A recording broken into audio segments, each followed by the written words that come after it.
El Real Club Celta de Vigo es uno de los clubes más históricos del fútbol español y en 2023 celebra su centenario.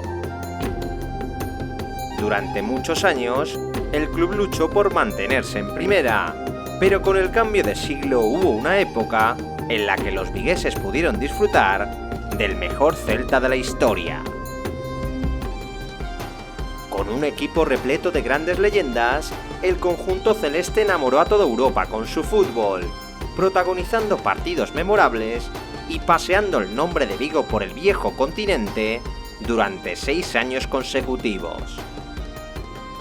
Durante aquella etapa el conjunto vigués dejó su impronta en la Copa de la UEFA y la Champions League, conquistando la Copa Intertoto del año 2000 y siendo reconocido como el mejor equipo del mundo en 2001.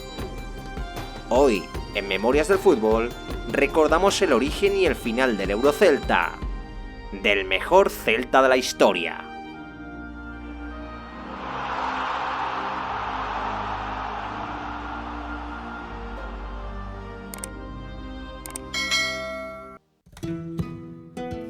En el verano de 1995, Horacio Gómez llegaba a la presidencia del Real Club Celta de Vigo, y el 1 de agosto, el club no presentaba los avales necesarios para iniciar el campeonato de liga. Un error administrativo, se mandó este aval, que lo tengan bien en cuenta, en vez de mandar este aval. Esto es un error humano. Está claro que aquí tenemos los 2 avales que la Liga de Fútbol tenía. Aquel presunto error humano provocaba el descenso administrativo del Celta a la Segunda División B, lo que movilizó a toda la afición viguesa en busca de una solución. El club celeste presentó un recurso ante el Consejo Superior de Deportes y ante la presión de los aficionados vigueses, el Celta acabó siendo readmitido en Primera División. Tras 2 temporadas mediocres, Javo Irureta llegó al banquillo elíbico en la 97-98 y después de una gran temporada, logró un 6º puesto que clasificaba al Celta para jugar la Copa de la UEFA. La marcha del técnico vasco al Deportivo de La Coruña provocó el nombramiento de Víctor Fernández como nuevo entrenador y la llegada de nuevos jugadores al proyecto. 27 años después de su única participación europea, el Celta se reforzó para la ocasión y firmó internacionales de la talla del argentino Fernando Cáceres, el búlgaro Lubo Penev, Jordi Cruyff o un casi desconocido por entonces Claude Makelele. Los fichajes se unían a una plantilla de lujo que contaba con futbolistas como Michel Salgado, Maciño, Karpin o Mostovoy. El Celta comenzó su periplo europeo goleando por un global de 8-0 al modesto equipo rumano del Arger Pitești y tuvo que enfrentarse a su primer gran reto en 16avos de final. El sorteo deparó un enfrentamiento con el histórico Aston Villa, campeón de la Copa de Europa de 1982 y en esos momentos el líder de la liga inglesa. El equipo de Víctor Fernández recibió a los ingleses con ganas de agradar, pero en un contragolpe comandado por Collymore y finalizado por Joaquín en posición dudosa, el Celta encajó el único tanto del encuentro. A partir de ese momento los villanos aguantaron el asedio de los ataques locales y el Aston Villa se llevaba una importante victoria fuera de casa. El 3 de noviembre de 1998, el Celta visitó el estadio de Villa Park con la necesidad de ganar y protagonizó una de las mayores hazañas de su historia. El equipo celeste salió al campo convencido de que la remontada era posible y en el minuto 26 encontró el premio del gol con un gran pase de Mostovoy que dejó a Sánchez delante del portero.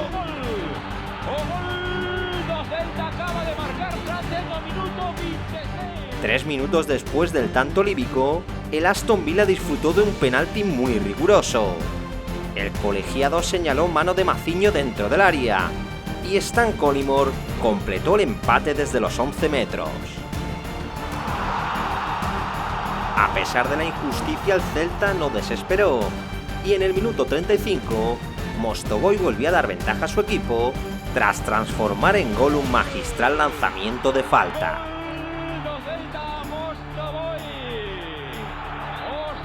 Tras el descanso, los gallegos continuaron con su exhibición y nada más comenzar la segunda parte, Pénez empujó a las mallas el 1-3 definitivo. A pesar de la expulsión de Verges, el Aston Villa fue incapaz de marcar y tras una gesta épica, el Celta conseguía eliminar a uno de los equipos más en forma de Europa. La mística del Liverpool esperaban octavos de final, en lo que parecía la última parada de los gallegos en la Copa de la UEFA. En el partido de ida, los Red visitaban Balaídos y Michael Owen adelantó a su equipo pasada la media hora. El Celta parecía superado por los ingleses, pero en un arrebato de garra y gran fútbol ofensivo, el equipo de Víctor Fernández logró darle la vuelta al marcador. Mostovoy empató con una gran volea en el minuto 50. Y solo 5 minutos después, Valery Karpin enganchaba un zurdazo que se acabó colando en la portería. El colofón de la fiesta viguesa se completó en el minuto 92, cuando el veterano Vlado Gudel aprovechó un grosero fallo de Barm para marcar el 1-3 final. Unas semanas más tarde, el Celta volvió a dar una lección de fútbol al Liverpool y asaltó el mítico estadio de Anfield Road. Un gol de Jaime Revivo dio el triunfo al conjunto celeste, que incluso pudo ganar por más de un gol de ventaja si no hubiera sido por el juez de línea. El conjunto gallego volvía a dejar a otro club histórico en la cuneta, aunque en cuartos de final se volvería a topar con otro campeón de Europa. El Olympique de Marsella sería el siguiente escollo del Eurocelta, que esta vez inició la eliminatoria fuera de casa. Maurice adelantó a los galos en el minuto 35, aunque Mostovoy marcó el 1-1 al inicio del segundo acto.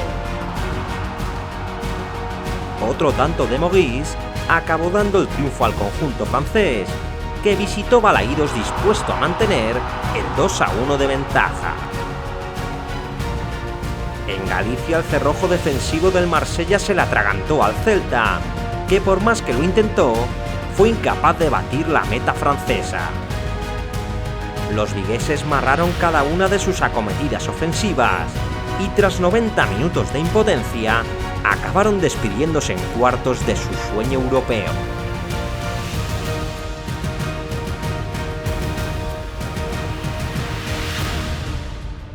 Para la siguiente temporada, los gallegos volvieron a clasificarse para la Copa de la UEFA y comenzaron su andadura continental con un gran susto. El Lausanne suizo comenzó ganando la primera eliminatoria por 3-0, pero con un gol de Revivo y otro de Karpin desde el punto de penalti, el Celta recortaba distancias para remontar en Balaídos. En el partido de vuelta, el Celta ganó por un claro 4-0, con 3 goles del recién llegado McCarthy y otro de Mostovoy. Los celestes pasaban a la siguiente ronda. Tras superar al Aris de Salónica, el Celta se encontraba con su primer gran rival. El Benfica de Jupp Heynckes llegó a Balaídos como el líder de la liga portuguesa, pero se fue encajando la peor derrota de toda su historia continental. Valery Karpin abrió la cuenta viguesa desde el punto de penalti y Makele le hizo el 2-0 a la media hora de juego. El argentino Turdó marcó el tercero 9 minutos después y en el minuto 41 Juanfran anotaba el cuarto tras culminar un triplete de asistencias de Mostovoy.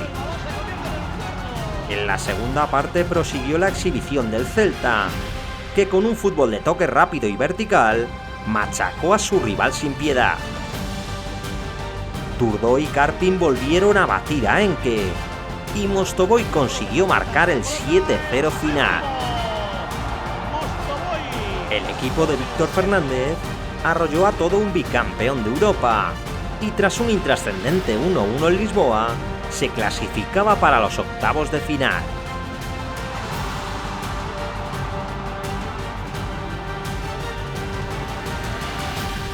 Su siguiente rival sería la Juventus de Turín, que logró una mínima ventaja en Italia gracias a un solitario tanto de Darko Kovačević. En el partido de vuelta, Balaídos vivió una noche mágica y el Eurocelta logró su victoria más histórica. Si el Celta es capaz de ganar a esta Juventus y de eliminarle, el Celta hoy habrá dado definitivamente el salto a ser un equipo grande del fútbol europeo. Makelele igualó la eliminatoria a los 30 segundos de partido.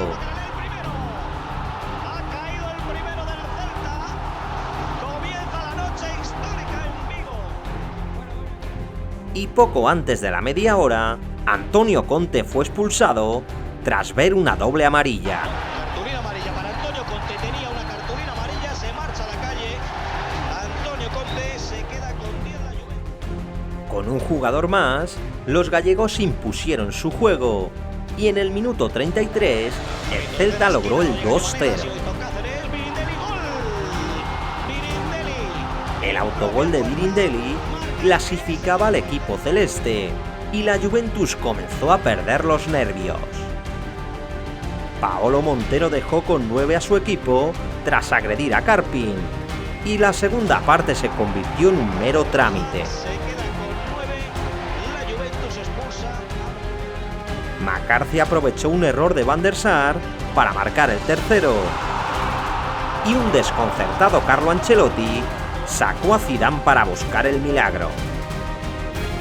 Lejos de ello, Benny McCarthy volvió a empujar el balón a las mallas y el Celta lograba una memorable victoria por 4-0. El final del partido en Balaídos se consumó esa noche de gloria. Sí, se ha consumado la noche de gloria, ha sido una maravilla, ha sido una vez más una exhibición del Celta. Después de aquel histórico partido, los gallegos volvieron a caer eliminados en cuartos ante un club francés. El Lens se impuso a los celestes por un global de 2-1 y el equipo de Víctor Fernández se tendría que emplazar al siguiente curso europeo para volver a intentarlo. En la 2000-2001 el Celta tuvo que ganarse su participación europea vía Copa Intertoto. El conjunto gallego superó al Aston Villa en semifinales y acabó logrando el acceso a la Copa de la UEFA tras imponerse al Zenit de San Petersburgo en la final. Después del 2-1 logrado en Balaídos y el 2-2 cosechado en Rusia, los vigueses se alzaban con el único título oficial de su historia. En aquella campaña europea, el Celta alcanzó los cuartos de final por tercera edición consecutiva, pero esta vez caería eliminado por el Barcelona de Rivaldo. El Eurocelta paseó su fútbol por el viejo continente durante 6 temporadas consecutivas, culminando su mejor temporada liguera, clasificándose para la Champions de la temporada 2003-2004. Tras superar al Slavia de Praga en la previa, el Celta quedó encuadrado en un grupo con el Brujas, el Ajax y el Milán, contra el que logró un histórico triunfo en el estadio de San Siro, que clasificó a los celestes para la fase de eliminatorias. El mejor Celta de la historia acabó su gran ciclo europeo en octavos de final, donde cayó por un global de 5-2 ante el Arsenal de los Invencibles. Finalmente la exigencia de la Champions acabó pasando factura a la plantilla, que esa misma temporada acabó descendiendo de forma inesperada a Segunda División.